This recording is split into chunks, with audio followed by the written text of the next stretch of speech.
네, 이 시간 많이 기다리셨죠? 여론으로 풀어보는 정치 이슈 폴폴입니다. 배종찬 인사이트K 연구소장과 한 주간 민심 분석해보는 시간 갖도록 하겠습니다. 안녕하세요. 안녕하십니까. 대통령 국정운영평가로 늘 그렇듯이 네. 시작을 해보겠습니다. 저희가 화면을 통해서 보고 계시는 것처럼 부정평가는 동일하고요. 긍정적인 평가가 2%포인트 올랐네요.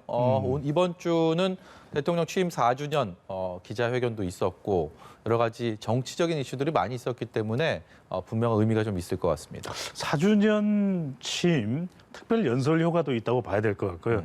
그러니까 문재인 대통령에 대해서 이제 또 주목하게 되지 않습니까? 예. 그러다 보면 이제 대통령의 지지율이 오르는 데는 뭐 여러 가지 이유가 있습니다. 이유를 설명하기 힘들 때도 있고. 설명해 주시려고 나오신 거 아닙니까?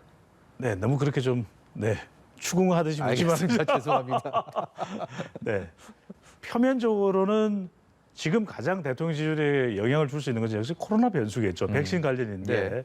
좀 혼선이 있던 것이 정리되고 이런 이제 결과가 대통령 지지율에 이제 긍정적으로 반영이 될 수도 있겠고요. 네. 무엇보다도 이제 10일부터 시작됐던 조사이기 때문에 월, 화, 수 특히 이제 대통령 취임 4주년에 이제 주목을 하게 되면 지지층들이 또 결집을 하게 되는 환기되는 네. 주목을 하게 되는 그런 현상이 나타나게 됩니다. 특히 이제 30대와 또 50대에서 문 대통령의 긍정평가가 올라갔고 가장 또 유권자 수가 많은 경기도와 인천에서 지지율이 상승했다는 것은 그만큼 대통령의 지지율이 하락하는 것에 대한 위협.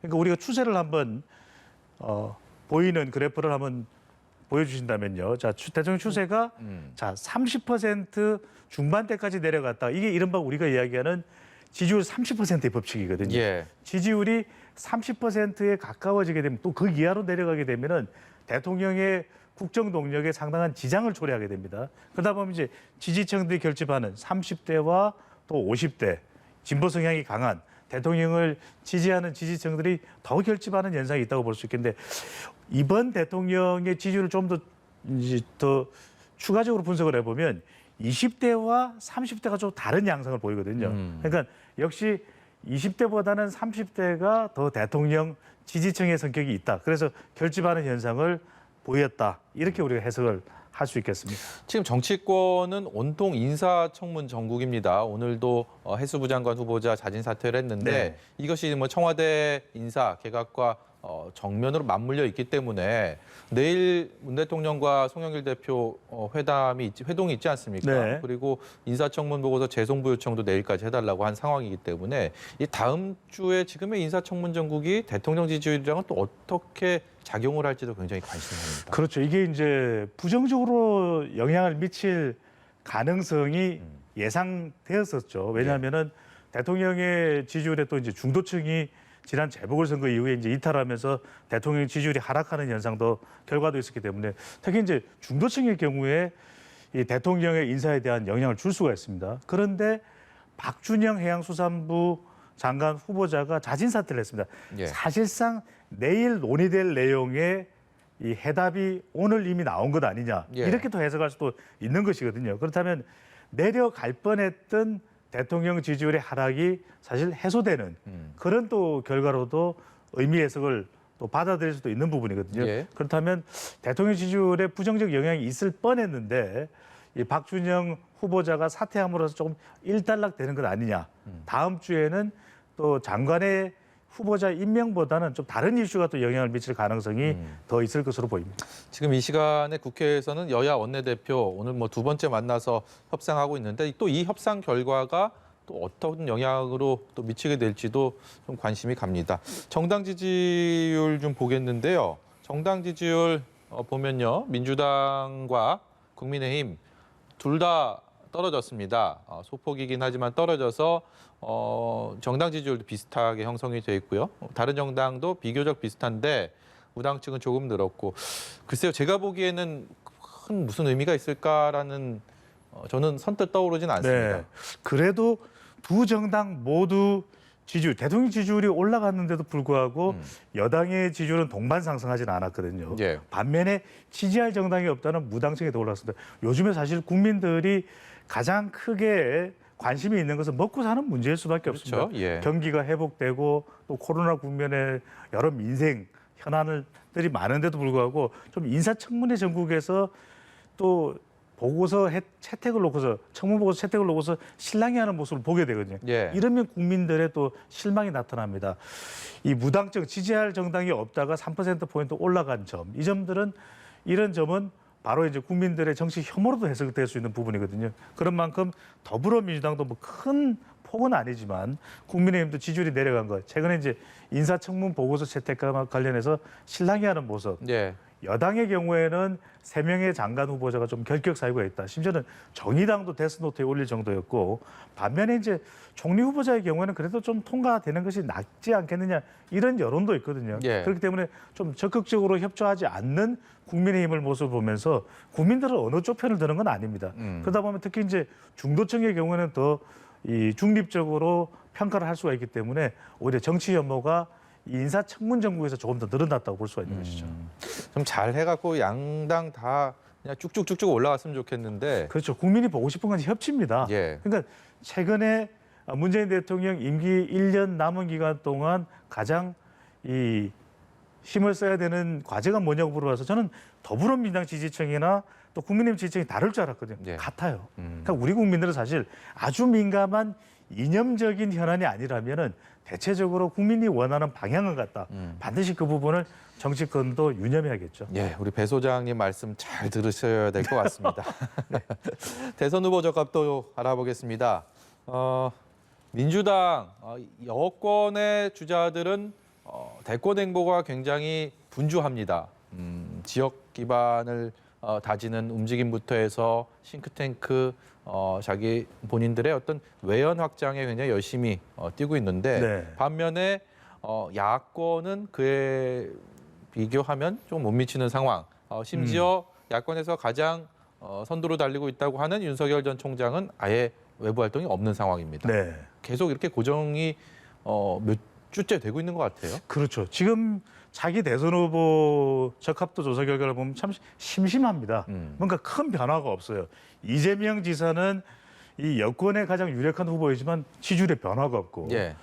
윤석열 전 총장은 지금 보수 야권에서 가장 경쟁력이 있는 후보인데 정작 또 국민의힘 소속은 아니에요. 예. 그러다 보니까 대권에 나갈지도 모르겠고 또 정치 참여 여부도 아직 결정되지 않았기 때문에 그런 상황에서 윤석열 전 총장의 경우에는 1%포인트가 내려갔거든요. 역시 이제 이 빅데이터 분석을 해보더라도 많이 거론될 때 지지율도 올라가는 법이거든요. 근데 최근 들어서는 좀 심심한 거예요.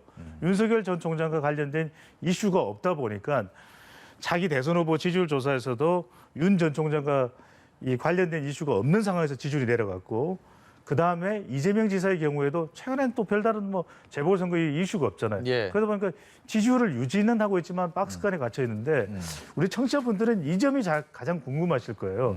그렇다면 앞으로 이재명 지사에게는 가장 큰 이슈가 뭘까? 그 다음에 윤석열 전 총장에게는 왜 이런 지지율이 나오고 있을까? 그러면 이재명 지사의 경우에는 결국 더불어민주당 지지층들을 더 확보하는 것이거든요. 압도적으로. 그런데 아직까지는 문재인 대통령을 지지하는 쪽에서 주저하고 있는 거예요. 이른바 이제 친문 지지층의 주저하고 있는 이 친문 지지층을 어떻게 끌어들일 것인가. 네. 이게 이제 앞으로 이재명 지사의 과제죠. 그렇다면 우리가 이슈 폴폴이 그래도 우리가 많은 시청자분들이 좋아하는 이유는 정호윤 앵커와 또 이 배소 장관의 케미거든요. 역시 케미입니다. 이른바 문재인 대통령과의 케미를 얼마만큼 맛깔나게 보여줄 것인가. 친문 지지층들이 이 공감할 정도로 그것이 이제 과제가 될 수밖에 없는 것이고, 예. 윤석열 전 총장은 역시 모호함입니다. 이 정체성, 과연 이 국민의힘 또는 보수 야권 후보로서 대선에 출마한 후보가 맞느냐, 아니면 돌연 나는 사실 뭐 정치는 어려운 것 같아요. 전 누구의 부하도 아닙니다.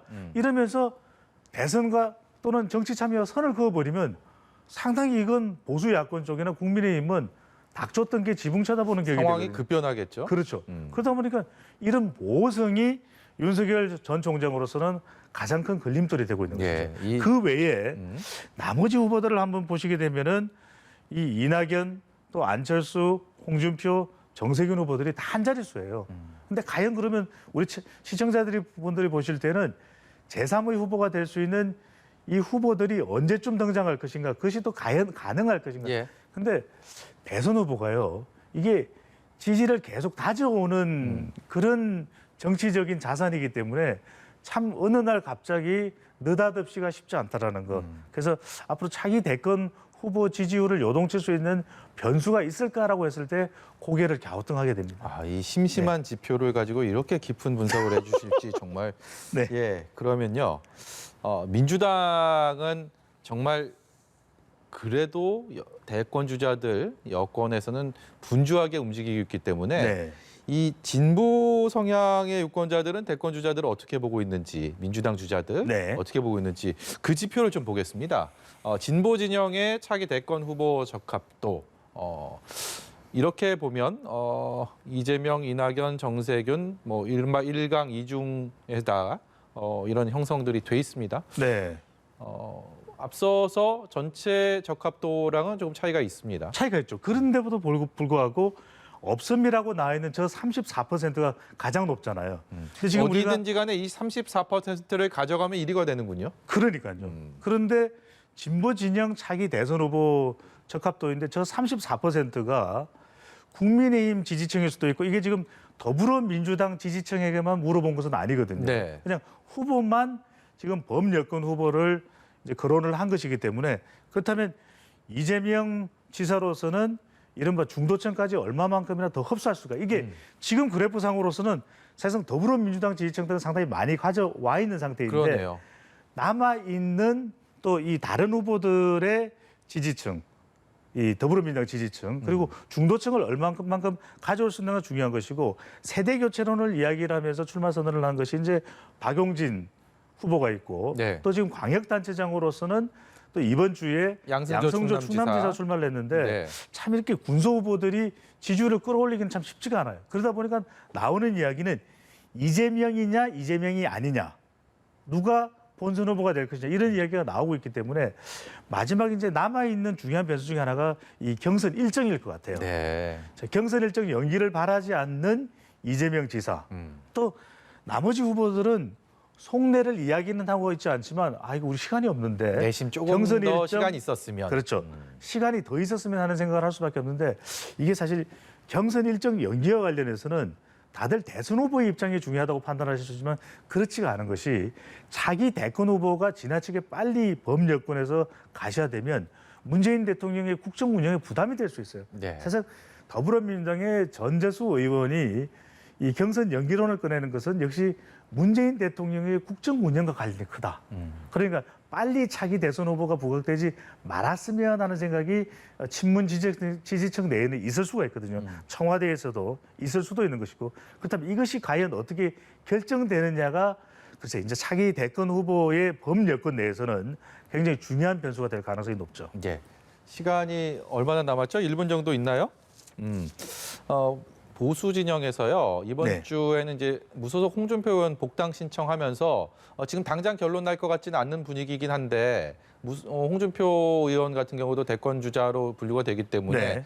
만약에 홍 의원이 국민의힘에 복당이 된다면 지금의 지지율에서는 좀 더 탄력을 받을 거라고 생각하십니까? 받을 수가 있죠. 우리가 보면은 이 재학생보다는 이 수능 시험에 그래도 한번 경험이 있는 이 졸업생들이 더 경쟁력이 있다 이런 이야기들을 곧잘 하게 됩니다. 예. 그런 이유는 이미 대통령 선거 본선 경험을 가지고 있죠. 자, 이 보수 진영 쪽에서는 요약해서 말씀드리면 앞으로 중요한 것은 바로 6월 11일 날 있을 다음 달 11일 있을 전당대회입니다. 예. 이때 김종인 전 비대위원장과 관련된 또 발언도 영향을 줄 수가 있는 것이고 또 새 당대표가 누가 되느냐에 따라서 이 홍준표 의원의 복당 여부도 결정이 될 수 있습니다. 이제는 윤석열 전 총장이 국민의힘에 입당할지 여부 이런 부분도 7월 8일 가면서는 그 이전까지는 결정이 될 가능성이 높잖아요. 예. 앞으로 지금 숨죽여 있는 보수 진영의 대선 후보 이 차기 대권 구도에서는 다음 달 있을 바로 11일, 6월 11일 전당대회에서 누가 당대표가 되느냐. 나경원이냐, 주호영이냐, 이준석이냐, 김웅이냐. 더 이게 많습니다. 지금 후보는. 다 이야기할 수는 없고요. 예. 네, 이것이 가장 중요한 변수가 될 것으로 보입니다. 예. 오늘도 알찬 말씀 감사히 잘 들었습니다. 다음 주에 다시 뵙겠습니다. 지금까지 이슈폴폴 인사이트 K 배종찬 연구소장이었습니다. 고맙습니다.